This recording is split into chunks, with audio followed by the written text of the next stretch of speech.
So Richard Satchwell is launching an appeal against his murder conviction for the killing of his wife, Tina Satchwell. Yeah. We covered the case, in depth. In actual fact, Eamon Dillon attended court Yeah. and reported on the day-to-day of the trial. Yeah. It was intriguing in one way. There was an inevitability about it because Richard Satchwell had ultimately finally admitted killing his wife 6 years, 6.5 years after she'd gone missing. And after her body was found in custody under arrest, he admitted, hands up, I killed her. Yeah. He created a scenario about how he did, which would have suggested that he did so in self-defense. The jury at his trial found that he'd murdered her, which is a completely different offence because they had to prove his intention. So now he's going back and he is appealing this verdict. He has 6 grounds he's going to use to appeal it. And I also see that while it wouldn't usually be held until 26-27, he could be trying to apply to the courts to have it heard quicker. Yeah. Yeah. So the grounds haven't been officially lodged from what I could see, but, our colleagues in the Irish Independent were writing that the legal sources have talked about these 6 grounds. Some of them kind of were mentioned in the parts of the defence that they're likely to rely on. And yeah, usually I think these appeals usually take a year, between a year and a year and a half to actually get to court, but he's looking to fast track that. So I suppose we'll probably see more of this quite soon. But it was a bizarre case really from the start. There was a lot of because when he did, and that's believed to be one of his grounds of appeal, that what was put to the jury about what he said to the police. And that was one of the reasons we were all shocked that this case went to trial, because when he was initially charged with Tina's murder in 2023, he said, reply to the charge, he said, guilty or not guilty, guilty. So we thought, this guy's going to plead and it's going to go to sentencing quite quickly. And then he put up a full defence and he made a killing her because they found the body in his house. So of course he had to. But she put up this defence that she basically attacked him with a chisel and he held her off with the belt of her dressing gown, and basically she went limp and died. Then he held her in a freezer for a couple of days, which he actually later tried to sell to her niece and to other people. And then that she was actually found face down as well. So all of this was put before the jury. He buried her ultimately under the stairwell and sort of bricked it up. Yeah. To live in the house. Continued to live in the house. And he went to the guards, I think, 4 days after, and said he was concerned for his wife, but he said she disappeared with €26,000. So he really tried to paint a picture of this woman who had just took him for what she could and left him, which was not what the family, which was not what she did at all.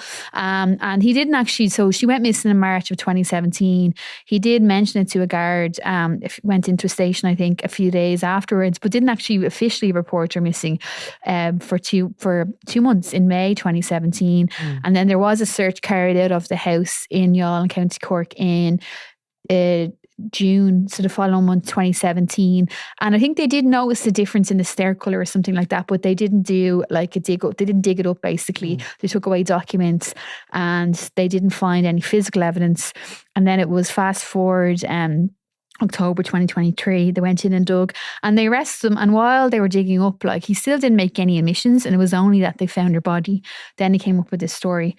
But it went to a full trial. This story, he'd sort of suggested that she'd run away. Yeah. And, kind of question mark, was there another man? And that she had been dissatisfied with him and treated him very badly all along. And and that she was provided her with everything. Yeah, exactly. And that she was physically violent towards him. That was brought up as part of the defence, which obviously is going to be hard for her family to hear, because, you can't prejudice a trial, even if a lot of us were thinking, God, this is all mad stuff. But you have to let her run its course. You don't want to be accused of jeopardising anything. So they had to listen to that. And, then it came out afterwards that he was actually a bit possessive of her. And, there was all these mad stories about they were both fans of car boot sales, and, that he brought the dog. She was massive lover of both her dogs, and that was one surprise for the family, that she disappeared and left her dogs there because she loved them so much. And I think a friend had seen him in the aftermath with the dogs, and they were like mad to get away from him. All these bizarre stories came up, but yeah, it was just and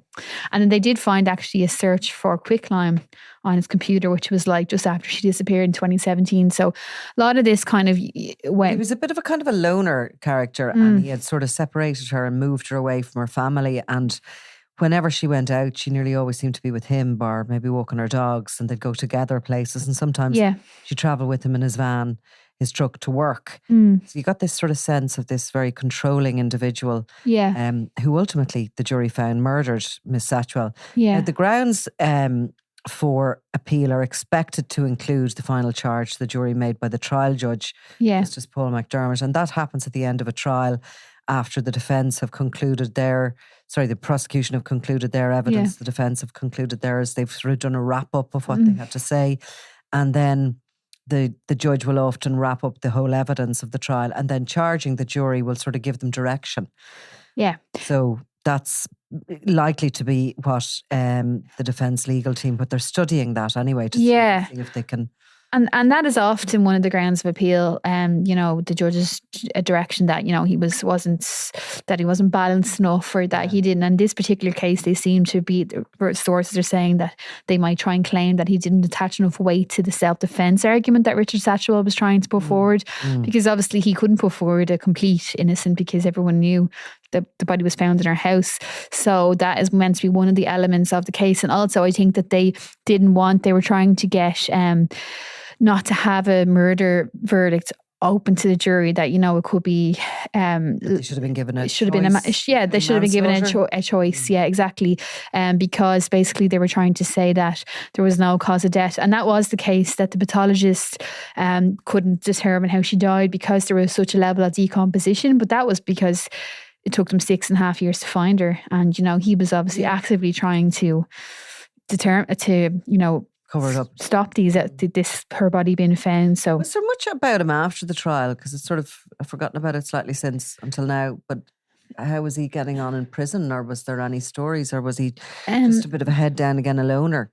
Yeah, there's been a few stories. Like I know we had a story about a driver who had picked him up with a woman he was seeing in the aftermath of a couple of years after Tina's disappearance. And, there's various different things about how he had approached the family after her disappearance and, tried to give Denise the freezer that he'd ultimately kept in his body. Further details. Yeah. I haven't heard much about him in prison. I think he's keeping low profile, keeping his head down. Maybe I suppose his first time in prison, as you would. Yeah, his first place for him. Yeah, well, he was held in custody, wasn't he, for before it. Yeah, since his arrest. Yeah, yeah. He got it. I suppose he got a job in Limerick prison as a cleaner. And I think, is he still in Limerick? I believe he's still in Limerick. Yeah, as far as I'm aware, he got a job in Limerick prison. And he was obviously in Dublin. I think he was in Wheatfield prison while the trial was going on. So it's meant to be a trusted position, a cleaner. And he had been described like, we've done stories there a couple of months ago about he was deemed a model prisoner. And that he's getting more phone privileges and stuff, which is given to inmates who seem to be well behaved. So I suppose he has been in prison now for over 2 years. Mm-hmm. So you probably do get used to your surroundings and stuff like that. Yeah, but they say that lifers, it's such a damning kind of verdict, murder, and you're getting life in prison, and they go into prison and they're kind of put on watch for a while, security watch, because they try to harm themselves. And they're also kind of, people, the prison officers pay particular attention to them because it's such a... Yeah. But they do say that they will often, put their whole hopes in these appeals. Yeah, of course. And I suppose, you don't have any... Why would you not? You just have to try and get yourself through each bit of it. Exactly, yeah. And I suppose it gives you something to focus your mind on, maybe. Life sentence must be such an enormous thing to try and get your head around. Yeah. You wouldn't think of it as a full thing. You'd have to try and go year to year or week to week or whatever. Yeah. Some people go day to day on them, but... Yeah, because there's no... I know you can apply for parole after 12 years, but no, I think is it between 18 and 20 years is the average? So, you are, and they all would know that. So, yeah, you'd have to find some way of sort of focusing your mind on the fact that you're there for a long time. But I guess people that commit murder, some of them, Richard Satchwell, he does seem like an odd kind of character. So you don't know what goes through his mind, but he seems to be keeping his head down and seems to be quiet.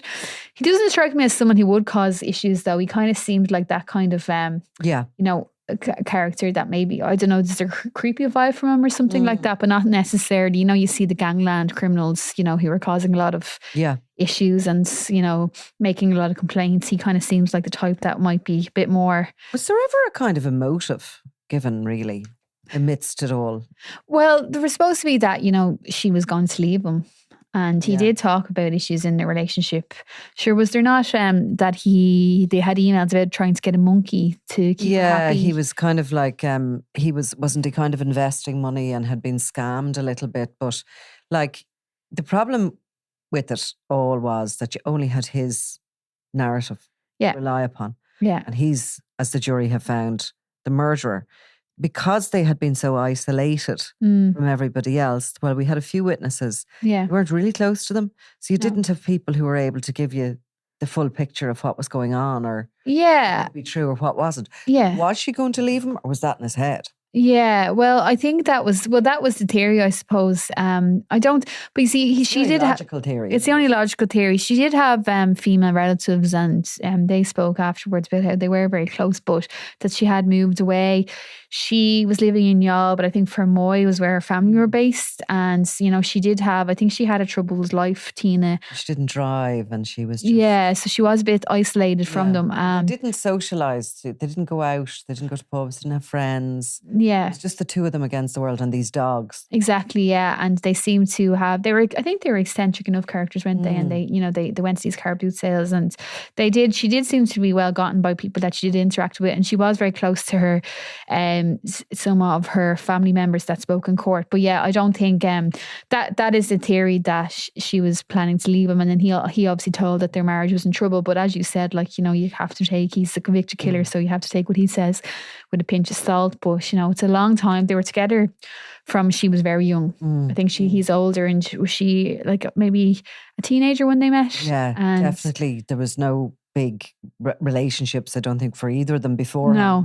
And they seem to have got married and just stuck together ever since. One of those kind of couples. Yeah, exactly. Okay, well, we'll await to hear the full detail on the grounds of that appeal. Thanks, Eimear. Thanks, Nicola. I'm Nicola Tallant, and you're watching Crime World, a podcast about criminals, drugs and the underworld in Ireland and across the globe. Make sure you subscribe to our channel and turn on notifications so you can be the first to watch all our latest episodes. You can also listen wherever you get your podcasts.